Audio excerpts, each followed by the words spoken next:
Bismillahirrahmanirrahim. Assalamualaikum warahmatullahi wabarakatuh. Kami dari kumpulan 2 iaitu KMD 2 ingin membentangkan kajian kami iaitu untuk subjek penghayatan etika dan peradaban. Kod subjek ialah UTC 1012. Tajuk kajian kami adalah bersekedudukan dan seks luar nikah dari perspektif pelbagai peradaban.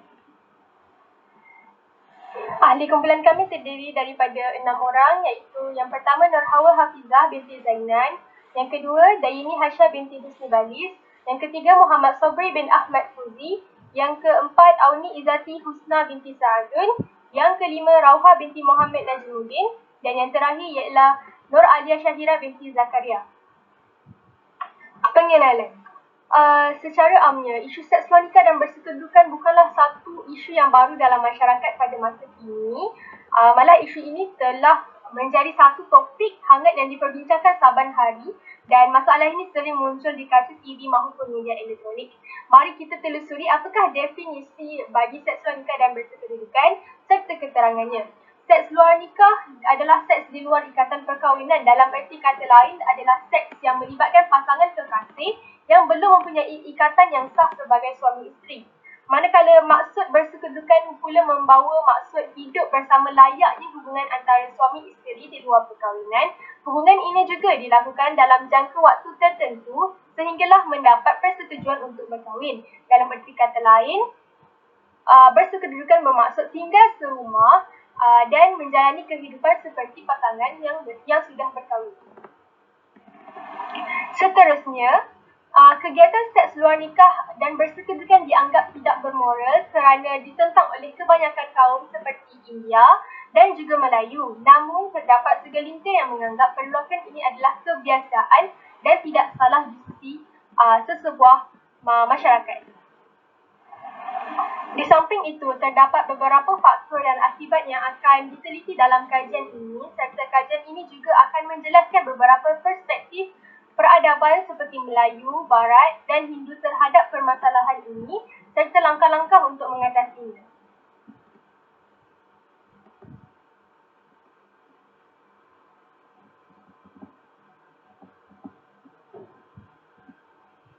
Objektif kajian. Kajian ini dijalankan bagi mencapai 3 objektif berikut. Yang pertama, kita dapat memahami definisi dan konsep seks luar nikah dan bersekedudukan. Yang kedua, kita dapat menjelaskan faktor dan akibat seks luar nikah dan bersekedudukan.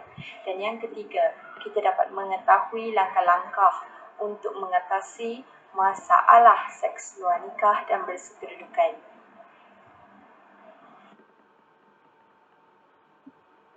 Okey, seterusnya kita beralih kepada skop kajian yang mana skop kajian kami tertumpu kepada 3 peradaban. Yang pertama, peradaban Melayu, yang kedua peradaban Barat dan yang ketiga adalah peradaban Hindu. Dalam peradaban Melayu kami memfokuskan kepada agama Islam, dalam peradaban Barat kami memfokuskan kepada agama Hindu, dalam peradaban India kami memfokuskan kepada agama Hindu. Kami membuat perbandingan melalui 3 peradaban serta mengemukakan hujah dan dalil yang berkaitan dengan isu bersekedudukan dan seks luar nikah. Okey, dalam skop kajian kami, kami mengkaji melalui 3 aspek, iaitu yang pertama adalah konsep dan juga definisi bagi setiap peradaban, yang kedua adalah faktor dan akibat bagi setiap peradaban, dan yang ketiga adalah langkah-langkah yang dilakukan oleh setiap peradaban bagi mengatasi isu bersekedudukan dan seks luar nikah. Okey. Dalam kajian kami dapat mengetahui dengan lebih jelas isu yang berkaitan dengan seks luar nikah, dan juga kajian kami menumpukan ataupun memberi tumpuan kepada kesan apabila masalah seks luar nikah ni semakin berluasa dalam semua peradaban.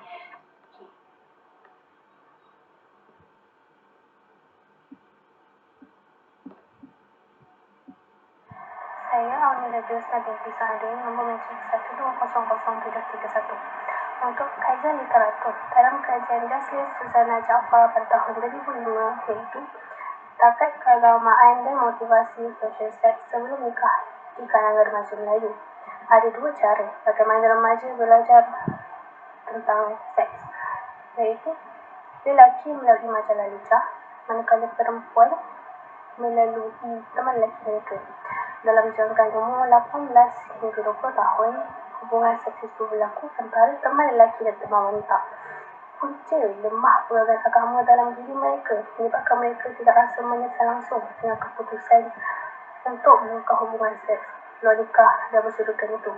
Dalam kajian Media Sakita Pula pada tahun 2015, seramai 23 orang pelajar telah menikah ketika mereka masih lagi berada dalam sekolah.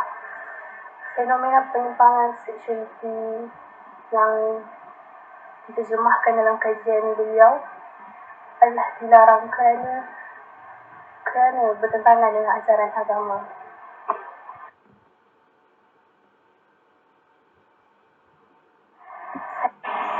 Seterusnya metodologi kajian. Semasa menjalankan kajian, kami menggunakan kaedah perpustakaan bagi mencari maklumat-maklumat yang berkaitan dengan isu bersekedudukan dan seks luar nikah dari perspektif pelbagai peradaban, iaitu peradaban Melayu, Barat dan Hindu.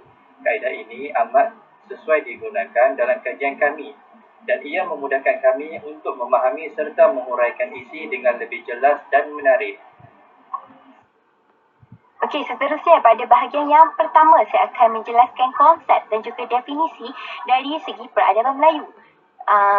Okey, serba sedikit tentang peradaban Melayu. Peradaban Melayu merupakan tamadun yang dibina dan dimiliki oleh orang-orang yang berbudaya Melayu yang dari segi sosio-budaya terdiri daripada pelbagai kumpulan etnik dan dari segi politik pada masa lampau terpecah ke dalam pelbagai kerajaan kuno dan kini ke dalam beberapa negara moden. Agama Islam merupakan agama utama dalam peradaban Melayu.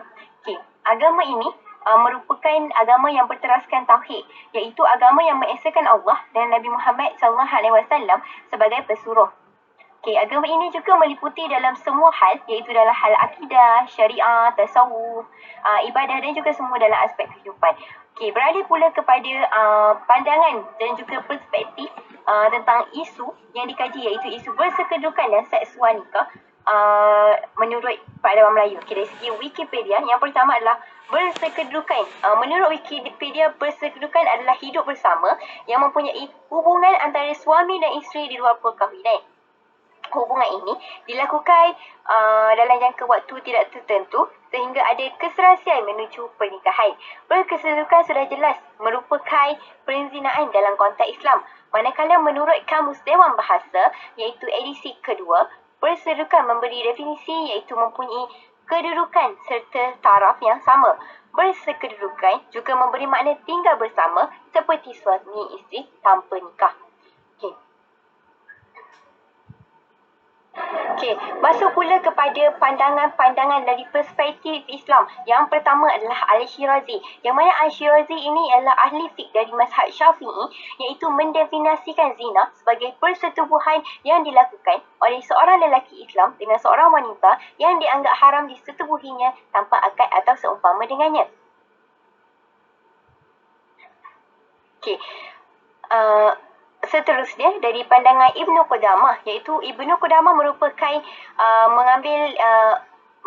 Ibnu Qudamah mengambil definisi dari mazhab Hambali, iaitu mentakrifkan zina sebagai menyetubuhi perempuan pada kemaluannya secara haram tanpa sebarang syubhah. Manakala yang terakhir adalah dari segi Imam Al-Dasuki, yang mana Imam Al-Dasuki dari mazhab Maliki pula menyifatkan zina sebagai persetubuhan seorang mukallaf pada faraj manusia tanpa hak milik padanya mengikut hukum dengan cara yang haram. Okey, zina dalam konteks Islam mempunyai dua jenis. Yang pertama adalah zina muhsan dan yang kedua adalah zina ghairul muhsan. Apakah yang dimaksudkan dengan zina muhsan dan ghairul muhsan? Zina muhsan ialah zina yang dilakukan oleh orang sudah akil balik, berakal, merdeka dan orang yang sudah pernah bercampur secara sah dengan lain jenis kelaminnya. Manakala apa yang kami dimaksudkan dengan zina ghairul muhsan? Zina ghairul muhsan adalah zina yang dilakukan oleh orang yang belum pernah berzina, oleh orang yang belum pernah bersetubuh. Okey, mengikut hukuman dalam konteks Islam, mereka akan dikenakan hukum hudud kerana hukuman ini terdapat di dalam perintah Al-Quran, iaitu dari Allah Subhanahu Wa Taala. Okey. Pelaksanaan hukuman ni hendaklah dilaksanakan di hadapan khayalak ramai, iaitu di hadapan orang-orang yang beriman, sehingga memberi keinsafan dan kekesalan, serta mempengaruhi juga orang-orang yang telah melakukan perbuatan zina, dan memberi pengajaran bagi orang-orang yang menyaksikan pelaksanaan hukuman tersebut. Okey, seterusnya Muhsan ni adalah kan maksud muhsan adalah zina yang dilakukan oleh orang yang sudah balik, berakal dan merdeka. Maka hukuman bagi muhsan ni, bagi zina muhsan ni adalah rejam. Yang mana rejam adalah hukuman yang dikenakan, iaitu hukuman mati dengan cara dilempar batu. Assalamualaikum warahmatullahi wabarakatuh. Nama Nur Alia Syairah binti Zakaria, nombor matrik 12000734. Saya akan menerangkan tentang konsep dan definisi seks wanita dan berkeseluruhan dari perspektif peradaban Barat dan India. Peradaban Barat, yang pertamanya pandangan dari perspektif Barat, iaitu daripada Aristotle mengatakan bahawa seks sebagai salah satu kebebasan, sama ada sudah berkahwin maupun belum. Selagi mana kedua-dua pasangan itu mahu dan ingin melakukan seks bersama-sama, maka mereka boleh melakukannya. Selain itu, daripada Freud, iaitu ahli politik yang berfahaman materialis, menganggap bahawa seks adalah aktiviti biologis semata-mata, tidak ada hubungannya dengan akhlak. Namun, berbeza pula dengan perspektif dari agama Kristian yang secara tradisionalnya menentang berkeseluruhan dan seks pernikah, kerana orang Kristian percaya bahawa seks hanya boleh berlaku dalam perkahwinan. Tujuan dan matlamat perkahwinan dalam agama Islam dan Kristian Roman Katolik adalah hampir sama, iaitu kedua-duanya bersetuju bahawa perkahwinan bertujuan membolehkan pergaulan bebas dan hubungan seksual antara lelaki dan perempuan melalui saluran yang sah. Kerana hubungan seksual dalam perkahwinan adalah suci, baik dan diberkati oleh Tuhan, dan menunjukkan hubungan seksual di luar perkahwinan adalah sebaliknya, iaitu tidak suci dalam agama mereka. Di dalam buku peristiwa menyatakan bahawa manusia diperintahkan oleh Tuhan untuk menghasilkan semula, iaitu berkebun biak ataupun beranak pinak, dan ianya tidak boleh berlaku di luar perkahwinan ataupun secara seks luar nikah, kerana seksualiti itu suci dan hanya boleh berlaku dalam perkahwinan suci di hadapan Tuhan. Seterusnya, konsep dan definisi berkeseluruhan dan seks wanita daripada peradaban India. Dalam peradaban India ataupun Hindu, diberi pemahaman bahawa seks wanita dilarang dalam agama mereka, kerana dalam ajaran Hindu terdapat tahap-tahap hidup untuk mencapai tujuan matlamat hidup mereka. Dalam kitab Brahma Purana 228.45 menyatakan, Dharma Artha Kama Moknasam Sariram Saranam, artinya sarira atau badan tubuh badan ini adalah alat untuk mendapatkan dharma, artha, karma dan moksa. Untuk mencapai 4 tujuan hidup itu, dalam kitab Agastya Parva dinyatakan tentang catur asrama, iaitu 4 tujuan hidup, iaitu Brahmacari, Grahasta, Wanapasta dan Sayasing. Makanya remaja berada dalam tahap Brahmacari. Dalam tahap ini, mereka tidak boleh merindukan ataupun mempunyai nafsu untuk beristeri atau bersuami. Dalam tahap ini juga, mereka harus mengawal nafsu untuk ingin beristeri ataupun bersuami. Apatah lagi, kerananya pada ketika ini, mereka tidak boleh mempunyai nafsu tersebut. Apatah lagi melakukan hubungan seks di luar perkahwinan. Seterusnya, hukum seks pernikah dalam peradaban India ialah perbuatan dosa, iaitu pada akhirnya akan membawa kepada penderitaan, meskipun ketika melakukan dosa itu dapat menikmati keindahan hidup. Jadinya dalam agama mereka, mereka diberi kesempatan untuk membersihkan diri dan menjalankan amalan bertaubat yang telah digariskan oleh Yang Kuasa untuk menebus segala kesilapan dan kehilapan mereka. Dalam kitab suci, mereka menyatakan dengan cara pengakuan penyesalan kesucian dan mengucapkan mantra-mantra dari Veda, iaitu yang berdosa akan terbebas dari kesalahannya, dan dalam hal seperti tidak ada kemungkinan lain, untuk dapat dilakukan dengan berani. Okey, seterusnya kita pergi kepada faktor dan akibat dari pandangan peradaban Melayu pula. Okey, kaum Melayu sangat mementingkan tata cara pergaulan sesama manusia. Seperti yang kita tahu, kaum Melayu amat kaya dengan adab dan budi pekerti. Namun tidak dinafikan bahawa masyarakat Melayu juga tidak lari dari permasalahan ini, iaitu seks luar nikah dan bersekedudukan. Hal ini didorong oleh beberapa faktor yang menjadi punca kegiatan ini semakin berleluasa. Sebelum meneroka lebih dalam mengenai faktor kepada permasalahan ini, kita harus tahu bahawa kebanyakan kaum Melayu adalah penganut agama Islam. Segala tingkah laku dan amalan orang Melayu sedikit sebanyak dipengaruhi oleh agama Islam. Agama Islam sangat menentang perbuatan seks luar nikah dan bersekedudukan ini kerana hukumnya adalah haram dan dikategorikan sebagai penzinaan. Antara faktor yang telah dikaji ialah kurang penekanan didikan agama yang mendorong masyarakat untuk melakukan perkara di luar landasan agama. Selain itu, antara faktornya ialah juga berpunca daripada masalah institusi keluarga di mana ibu bapa mengambil enteng terhadap pengawasan tingkah laku anak-anak mereka. Dan yang ketiga ialah pengaruh media sosial yang semakin meluas tanpa batasan atau peringkat umur. Okay, akibat dari permasalahan ini ialah ia dapat menjatuhkan maruah seseorang itu kerana perbuatan ini dikira mencemarkan nama baik diri dan harga diri seseorang individu. Dalam agama Islam juga menggalakkan kita supaya sentiasa menjaga diri dan agar tidak terjerumus ke dalam kancah penzinaan.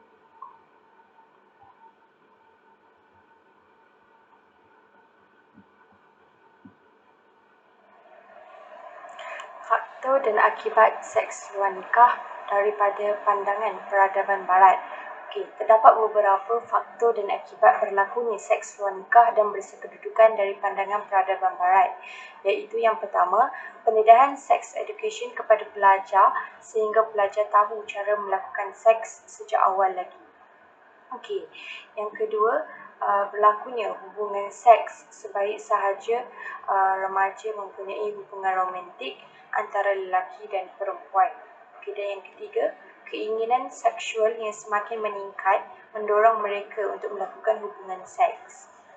Akibat daripada seks luar nikah dan bersedudukan ialah memberi impak kepada masalah jenayah rogol dan gangguan seksual serta sumbang mahram iaitu seks bersama ahli keluarga.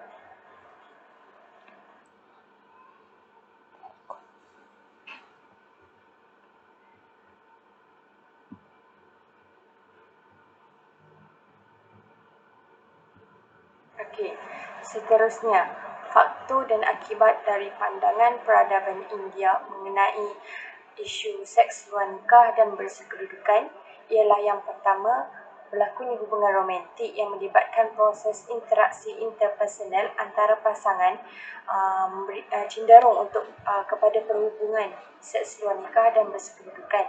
Dan yang kedua, interaksi sosial tanpa had dan pergaulan bebas seperti aksi berpelukan, bersumbuan dan bersentuh tubuh meningkatkan tahap keinginan mereka untuk melakukan seks luar nikah dan bersekedudukan.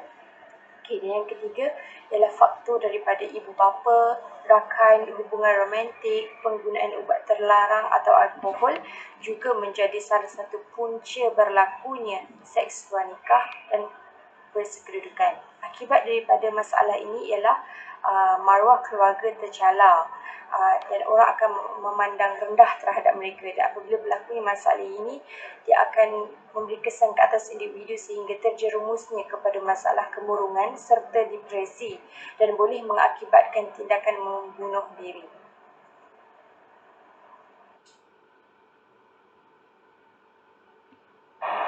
Okey, seterusnya kita akan beralih kepada langkah-langkah untuk mengatasi isu seks luar nikah dan bersekedudukan dari perspektif peradaban Melayu.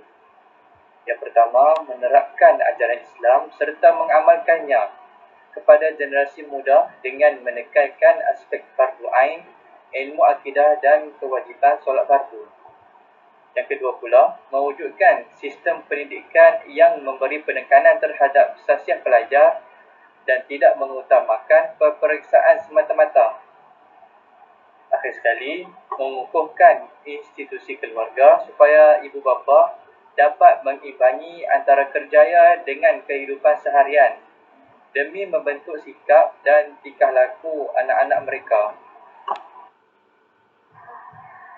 Nama Auni Rakyat Ada, nombor matrik 1200731. Langkah mengatasi seks wanita dan bersetujukan melalui peradaban barat.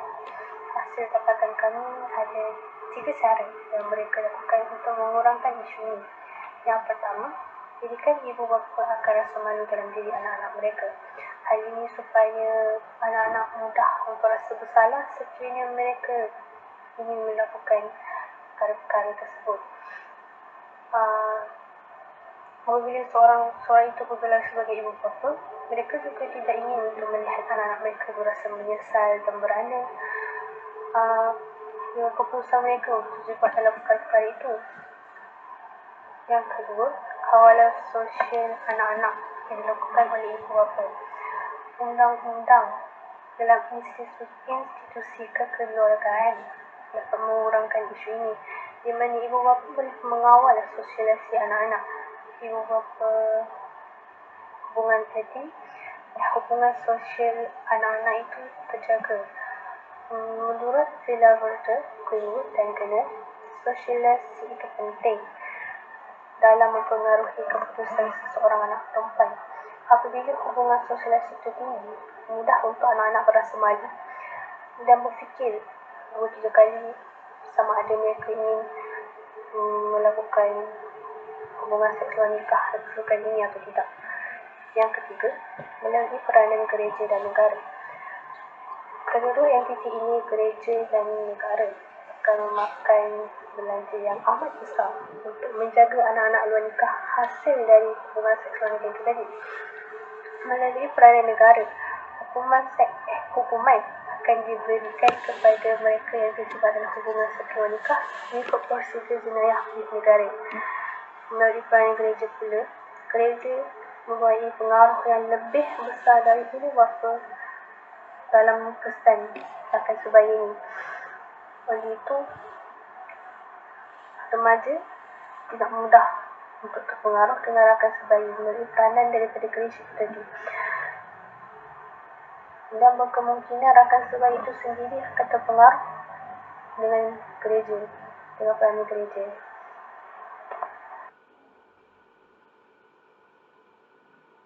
Nama Auni Rakyat Ada, nombor matrik 1200731. Langkah mengatasi mengikut peradaban India. Hasil dapatan, kami ada 2 cara masyarakat India lakukan untuk mengatasi isu seksual nikah dan persundukan ini. Cara yang pertama, pendidikan seks secara formal dan tidak formal. Hal ini kerana anak-anak akan timbul perasaan ingin tahu mereka berkenaan hubungan seksual ini. Dan pendidikan seks ini boleh bermula dalam jangka umur 14 sehingga 16 tahun. Hal ini supaya dapat mengelakkan anak-anak daripada menggunakan sumber-sumber yang tidak sah untuk memenuhi rasa ingin tahu mereka. Menurut Ismail Satyanarayana Rao Dawai, dalam karya mereka ada 3 objektif family life education ataupun pendidikan seks ini. Yang pertama, membangunkan anak-anak dan remaja yang stabil, iaitu mereka dapat membuat keputusan tanpa mengikut emosi mereka. Yang kedua, memberi pengetahuan yang murni yang merangkumi aspek fizikal, psikologi dan sosiologi sekaligus seksual itu sendiri. Yang ketiga, mengembangkan sikap dan standard tingkah laku bagi kalangan remaja dan juga orang dewasa. Hal ini supaya mereka dapat mempertimbangkan kesan jangka panjang dalam perkembangan individu mereka itu sendiri kebaikan ini lain dan kesejahteraan masyarakat secara keseluruhan.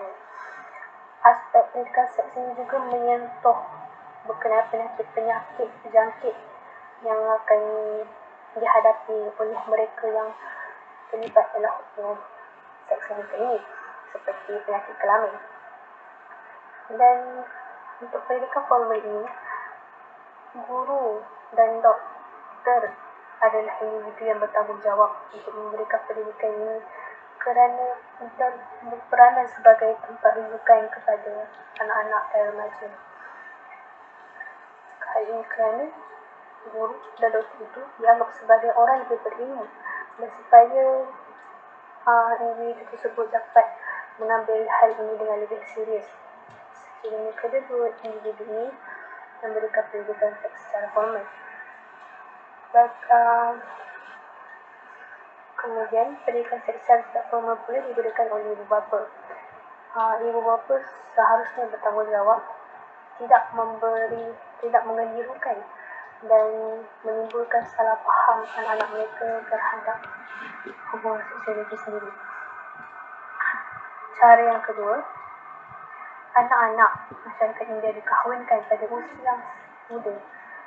Hal ini kerana agama Hindu, iaitu agama utama bagi masyarakat India sendiri, menolak dan memandang serong isu seksual nikah dan bersetubuhan ini. Walau bagaimanapun, isu ini lebih terkait dengan tradisi dan kasta di masyarakat India berbanding dengan agama itu sendiri. Kesimpulan dan syaraian, melalui kajian yang telah dijalankan, kami dapat memahami konsep seks wanita dan berkeseluruhan dari perspektif pelbagai peradaban. Yang kedua, menguraikan faktor-faktor isu seks wanita dan berkeseluruhan. Yang ketiga, mengetahui langkah-langkah untuk mengatasi isu seks wanita dan berkeseluruhan. Perspektif peradaban yang telah kami kaji ialah peradaban Melayu, Barat dan India melarang perbuatan isu seks wanita ini. Makanya ketiga-tiga peradaban ini meletakkan perkahwinan sebagai salah satu cara untuk melakukan hubungan seks yang sah. Seterusnya, cadangan untuk mengatasi masalah berkeseluruhan dan seks wanita. Yang pertama, mengurangkan aktiviti yang melibatkan pergaulan bebas antara lelaki dan perempuan. Yang kedua, pihak Jabatan Agama Islam hendaklah mengambil langkah yang proaktif seperti sentiasa memeriksa pelanggan yang menempah bilik di hotel bajet maupun hotel-hotel yang lain. Yang ketiga, kerajaan disarankan untuk mewajibkan subjek pendidikan seksualiti kepada pelajar di sekolah. Akhir kata, pelbagai pihak perlulah memainkan peranan yang penting untuk menghentikan faktor-faktor isu seks wanita ini daripada terus menular agar dapat melahirkan sebuah masyarakat dan negara yang aman dan harmoni. Sekian sahaja daripada kumpulan kami. Terima kasih.